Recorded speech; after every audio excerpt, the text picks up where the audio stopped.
just 2 more to go. It's kind of weird there's no bodies or anything. Yeah, nothing new. Just the dog tags lying around. Oh, great, there's 1 more to go. Harvey Gladstone.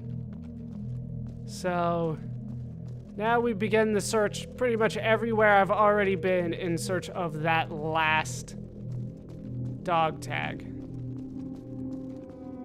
I'm always worried that this is gonna happen. Oh, wait, no, I saw it. Maybe. Oh, there it is. All right, we found the last one.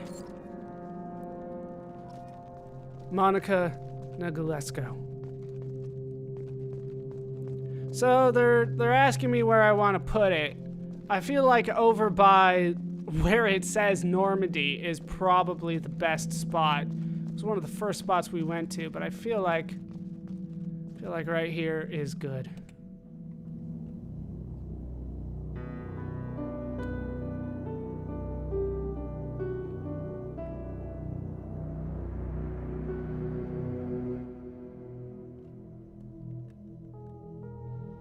So, we did it? I don't know, maybe I could have put it closer, but I think right here it's a fairly good spot.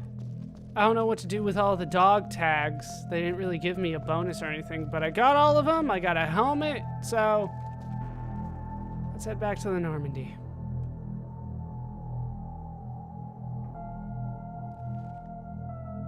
Maybe. No, I'm still here. What the hell? Where do you want me to stand? Oh, here. Screw you, I want to actually go inside.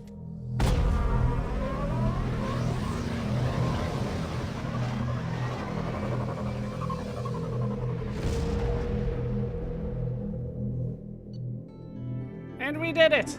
A little anticlimactic due to my stupidity at the end there, but we did it.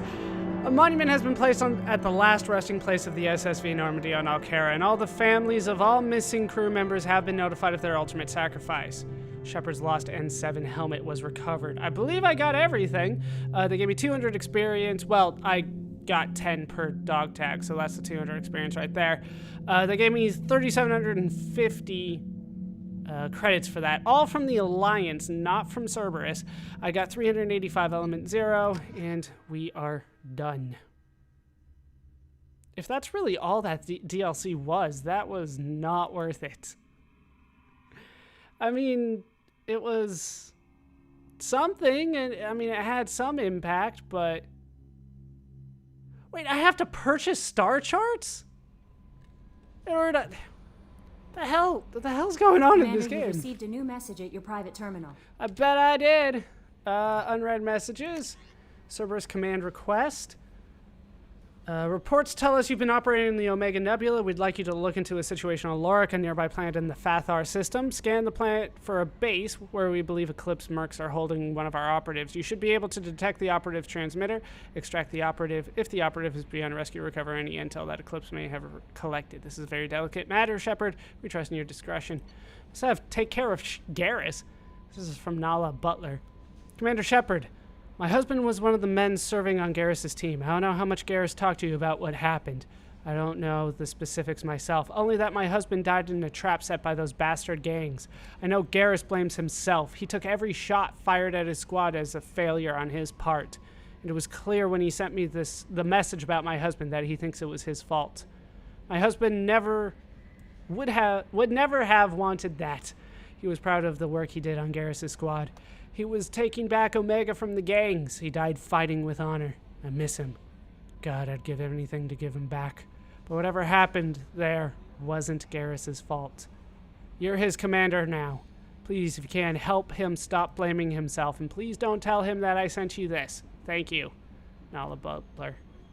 I guess we'll mark that as red. Because that's pretty much it. Normandy Crash Site located from Admiral Hackett. Commander Shepard, our scans in the Armada system have turned up something we thought you should see. Right. So we have seen that. So let's mark that as red. And the Alliance was grateful to receive the information you found at the Normandy Crash Site. And we've sent it out to the affected families. By finding those dog tags, You have provided peace of mind for a lot of people. Commander, I thank you on their behalf. All right, so we finished that as well. Any updates? No updates. I assume that that was not enough for people to, like, say anything new. How may I help you, Commander? Do you have a moment to talk? I always have time for you, Commander. Right, that's nothing. No. I better go. Okay. Maybe we'll talk later. Yeah, you keep on saying that, but you have not showed up in my room naked yet. How may I help you, Commander? How's the crew? Is there anything I should know? Nothing right now. Anything else, Commander? That'll be all. All right. It's always nice chatting with you. If she doesn't have anything new to say, I'm going to assume nobody else does either, so we can just kind of head out of here again. That's kind of that done. Amada is now 100% explored. There was one more thing I wanted to check, and that's to see if there was anything worth scanning here. Oh shit, there is. There totally is. All right, I'll be back. Yeah, glad I came back. There was actually a lot of stuff here. All right, let's move on.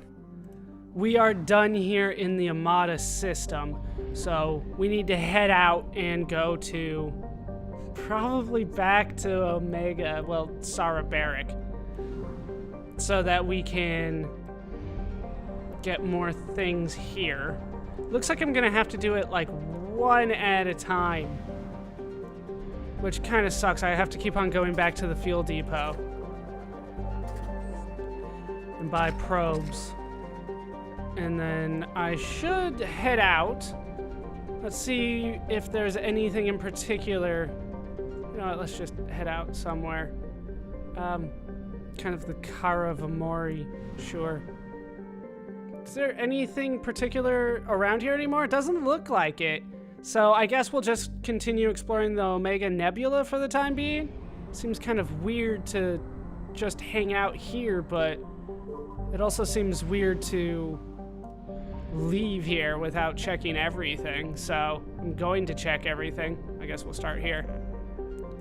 Let's see what we got. Anything interesting? Vitar. A statistically significant number of distress signals have originated within the 1 million kilometer mark of Vitar. Civilian travel is not advised. Okay, that's a travel advisory. Located within the life zone of a dimming orange sun, Vitar would be habitable except for its carbon dioxide atmosphere and an icy surface that kills most oxygen-producing bacteria. Nonetheless, mercenary companies and slavers have numerous strongholds on the planet out of reach of any galactic authority. I have a feeling that there's going to be an anomaly as soon as I start looking here. Maybe not. I'll let you know if it comes up then. I have so many elements now. Nothing particularly special here, just lots and lots of elements. I'll take it, but I don't know, they made it sound like I was gonna land here. Maybe I still will at some point, but that's not gonna be today. We'll move on. What do we have here? Setor. Doesn't look like there's anything particularly important about this one. It's just got a huge atmosphere. Does it actually say? It's hot as hell there. Oh, there it is. 47.73 Earth atmospheres. That's not good. That number was so high I barely even saw it. Yeah, don't go onto Setor. I have so many elements today. That will probably be useful over time. I'll probably be using that to build up some of, well, some of the upgrades that we've been talking about for a bit. All right, last planet in this system, it's Uwan Oche, also known as Uwan Prime. Doesn't look like anything all that great. It's got boron here, though. I know how everybody loves boron. That seems good for now. Over 50,000 iridium. That should be quite useful. So let's actually get back on board the Normandy, which I did a couple times by accident, but this time I did it on purpose. I want to actually make upgrades, which I can't do here. I have to go back here. Well, over here. Eventually I'll get my bearings. Takes a little bit sometimes. Into the tech lab. There we go. And we want to research here. So I want to start with the big stuff. The prototype seems like the best stuff to start with. 15,000 iridium for that. What do we have here? 15,000 platinum, 15,000 iridium. Anything good there? No, and nope. All right, let's purchase everything that's available then. Ship enhancements. Let's get the Thanix cannon, the Turian-designed Thanix magnetic hydrodynamic cannon is now installed on the Normandy. The cannon is powerful enough to destroy a collector ship with repeated hits. Let's upgrade. All right, codex upgraded. Primary. Let's hear about the Thanix cannon. You say it, then I'll know.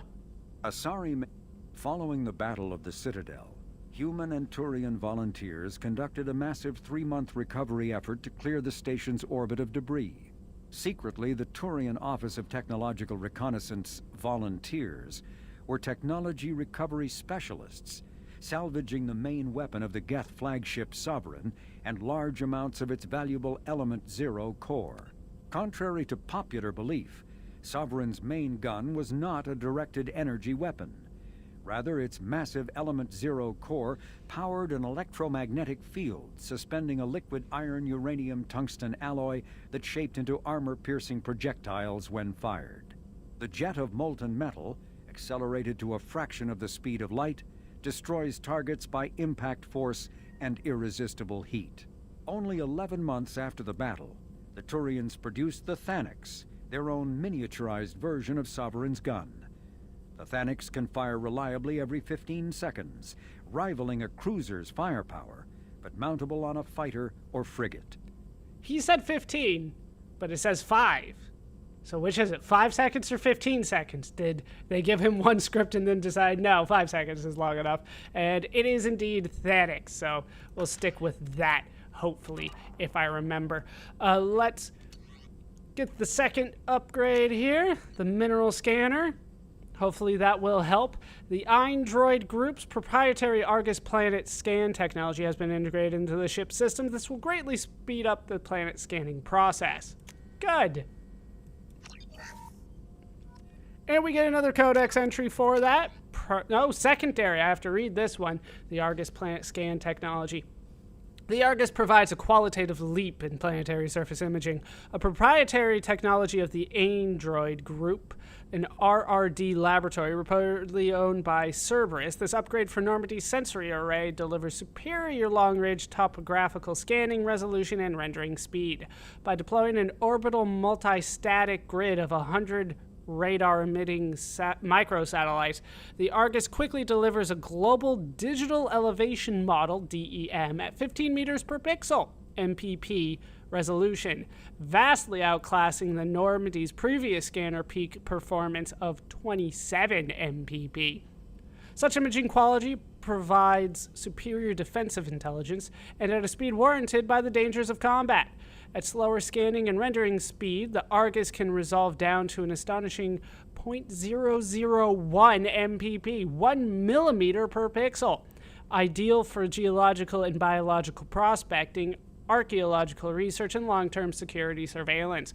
By employing such a massive multi-static grid of nearly untraceable micro-emitters, the resilient Argus is virtually invulnerable to electronic countermeasures. The spherical geometry of the Argus grid also allows superior cross-sectioning of targets. So it's higher resolution, is what you're telling me. I'll take it. Anything else here? No, we still want that med upgrade. We still need a lot of platinum for that. That's going to be much later. All right, let's get the new heavy weapon, the M622 Avalanche. Cryo round technology is used to modify standard rapid slugs. A cooling laser collapses the ammunition into Bose-Einstein condensate. A mass of supercooled subatomic particles capable of snap-freezing impacted objects. Normandy's... What? It won't go down? Whatever. Normandy scientists have found a way to apply this technology on a large scale by generating a mass effect containment bubble. This proof of concept large weapon technology is effective against armor, shields, and biotic barriers. It is nicknamed the Cryo Blaster. Let's get ourselves the Cryo Blaster. That sounds good. Still haven't actually used a whole bunch of it. Primary? All right, let's hear you say what I said. Still in its experimental stages, The M622 avalanche generates a Bose-Einstein condensate within a mass effect bubble, which dissipates on impact, violently spraying the condensate outward and coating the target in a near absolute zero superfluid. The avalanche is unreliable, at times merely coating its target with ice, defacing exposed skin and freezing armor joints. Such low temperatures cause great damage to electronics like kinetic barrier emitters, which sometimes leads to total systems failure. At the other extreme, the avalanche freezes flesh and bone, causing massive trauma as blood vessels constrict and frozen blood expands. Occasionally, such iced tissue shatters. I don't know if I should believe him when he says it's unreliable, but I've believed him so far, and he got to say something completely different than what I thought he was going to. All right, so that is everything that is available to us right now. I've done so much probing. It is nice to see the results of that so far. So, hooray, we have a new weapon added to the armory. Ooh, advanced mineral scanner. And a Thanix cannon. Anything else before we go? Looks like that's it. So, we are going to head back and get more probes and fuel. It's kind of weird that this is how it kind of has to be, but it seems like this is the way that it has to be. Okay, we're going to take a break from this and go to Fathar, where I know there should be something. There should be something there, I think. Boom, enter. Fuel depot. Buy fuel. Alright, buy probes. Up to 27. I can't do anything with, like, the mass relay, right? No, that's going to take me to a different area altogether. Alright, so I am told that there is something waiting for me in Fathar, so we're going to head there next. It's pretty close anyway. Come on. So close. There we go. 828. Wow, this place is small. Alright, let's enter the orbit here. And we'll see what we got. I don't know which one it is, but we have Doral. It's an ethane-soaked mush here. Hooray, it's the boiling point of the hydrocarbon. It does support a diverse, if simple and slow-moving carbon-based ecology. The planet's gravity is strong enough to retain an atmosphere of molecular nitrogen and carbon monoxide, but the methane that dominated billions of years ago has long since been lost. All right, well, I don't think there's gonna be people here, but I'll let you know after scanning. Actually, oh, look at this. After that, though, I'm not sure I necessarily see the difference. It's kind of nice, but goes a little bit faster. Not much, though. Pretty happy with that. Let's move on from Doral. It was a pretty good mining expedition. That's pretty much all it was. All right, I assume that the middle one here is going to be where I want to go. The UI sometimes gets cut off. All right, so I assume this is going to be the place then. Cora is a small lifeless rock blessed with significant deposits of thorium used in radiation shielding and the manufacture of space frame alloys. A small population of miners eke out an existence on the surface, selling their ore at Lauric and praying that the intermittent raids by the Terminus pirate clans will pass their homestead by. There have been no children born on Cora since the infamous pirate raid of 2047, when every child on the planet was rounded up and taken as a slave. A couple finding itself pregnant preemptively moves off-world. I was hoping that was gonna end that way, and it could have gone so much darker. Is this not it? Apparently this isn't it. Well, I'll probe here too. Probe launched. Probing. Good enough there. I still need a lot more platinum, though. Trying to get up to 50,000 so I can purchase that upgrade there. All right, so process of elimination. I think this is it. I have detected an anomaly. There we go. Lauric is an extremely rare example of a habitable world circling a red dwarf star. Originally an independent Asari colony named Esson, it was annexed by the Batarian hegemony in 1913, causing a minor galactic incident. Despite several attempts, the local Terminus warlords have never been able to take Lauric for themselves. Lauric is a low-density world composed of rock, light metals, and a water-based crust. It is tidally locked rock to Fathar with a sunward hot pole and shadowed cold pole. Water on the sunward side evaporates quickly, traveling over the islands of the habitable Terminator Zone in the form of massive, fast-moving thunderstorms, and finally settling as snow on the frozen dark side. There are fears that the buildup of ice cap mass on the far side may cause axial reorientation over the course of several million years, but Batarian officials dismiss the idea as an irresponsible theory disseminated by counter-hegemonist subversives. Alright, so there are people living here. Let's launch shit.